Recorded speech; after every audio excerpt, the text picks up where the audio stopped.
A young person looking to find direction right now in this current landscape should maybe take some time to reflect. So what is it that they're interested in? What is it that makes them happy? What is it that gives them energy? And how does that translate into an actual profession or role you want to be in? Don't worry about what it is that you want to do in 10, 20 years' time, because it won't be whatever you think it's going to be. So give yourself a break. There's no pressure to have a career plan for the next 10, 20 years.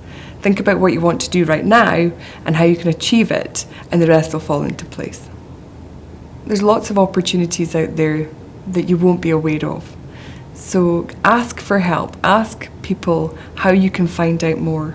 Seek out those that are doing a job that you quite fancy doing, and just ask them, can I have half an hour of your time? People are really happy to help.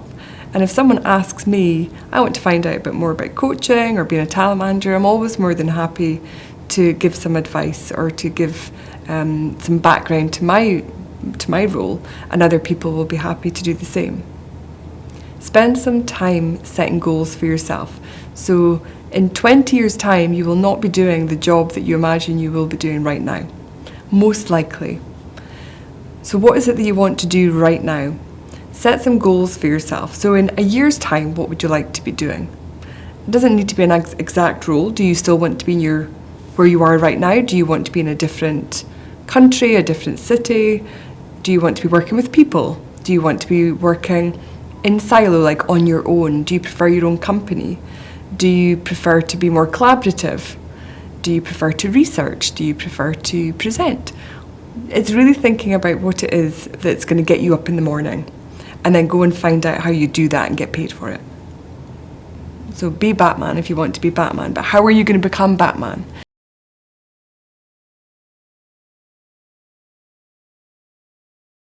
My experience of working with young people is through working with apprentices and interns and graduates in early careers, and their view of the world is that they need a sense of purpose. For someone who's feeling those barriers to get into the workplace, so lacking confidence, for example, I would be asking, where does that come from? So what does give you confidence? What is it that you're comfortable with?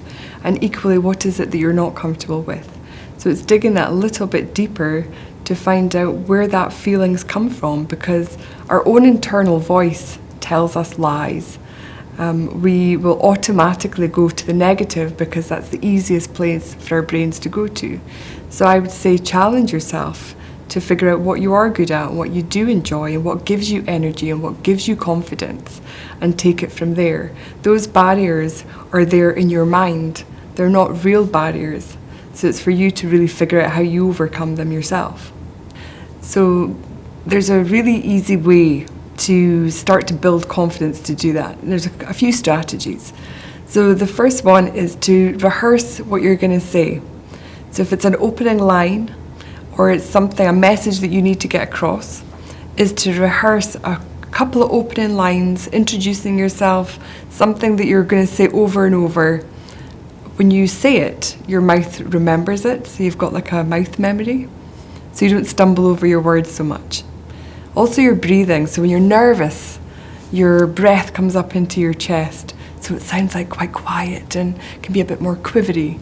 Whereas if you breathe into your belly, so some big 3 deep breaths into your belly will lower your voice, it will calm your breathing and your nerves, and you'll feel more steady.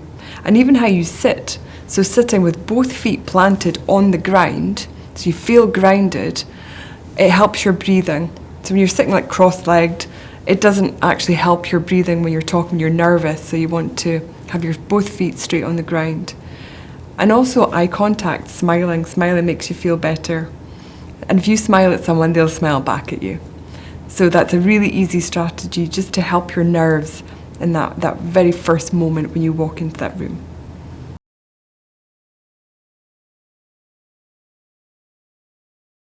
If you're entering the workplace for the first time, it's really important for you to start to observe what's happening around you.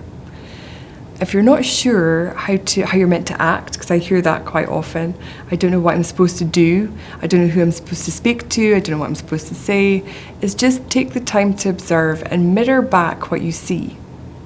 Even, for example, an email. If someone sends you an email and it's very formal, reply to that email in the same formal way. If someone sends you a message and it's on Messenger and it's got lots of emojis, then you can feel free to express a bit more of yourself with emojis. When you're talking to people, how are they talking to you? Mirror that back, and that gives you comfort that you're doing the right thing until you can figure out how can you settle into that and be yourself. It's important that you be yourself, but take the time to observe your surroundings, and the easiest thing is just to mirror that back.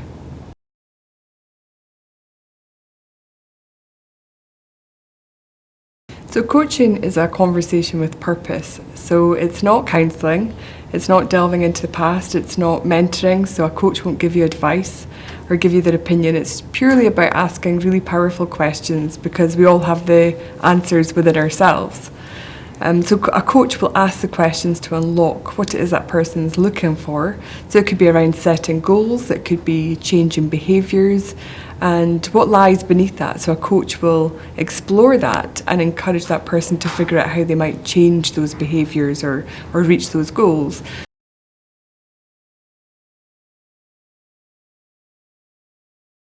Coaching really empowers young people to be able to figure out the answers for themselves. And when a young person or any person realises that they've already got the answers and they just didn't realise, and they've figured out how to answer their own question, it's amazing. So for a young person, they're no different. I work with senior executives, and it's around confidence and building confidence and how to have a bigger impact, how to be visible, how to find their voice. And the same topics come up for young people too. So it's working with them on a one-to-one basis. So I work with children as young as 9, and it could be around their certain behaviours that are coming through because of certain situations. So we'll work around choice and what that looks like for them and how they can change that. Also for working with young people who've got exams coming up, for example, and are struggling with the workload, they maybe feel overwhelmed, they maybe have care responsibilities at the same time, they've got part-time jobs, so how do they manage all of that? So coaching can really help them to understand how they can get past that feeling of overwhelm and that anxiety, what's causing it, what's the triggers, and for them to create a plan for themselves and how they can reach their own goals and they can pass the exams if that's what their goal is, because they can do it. It's helping them figure out a path and a plan for them to do that for themselves.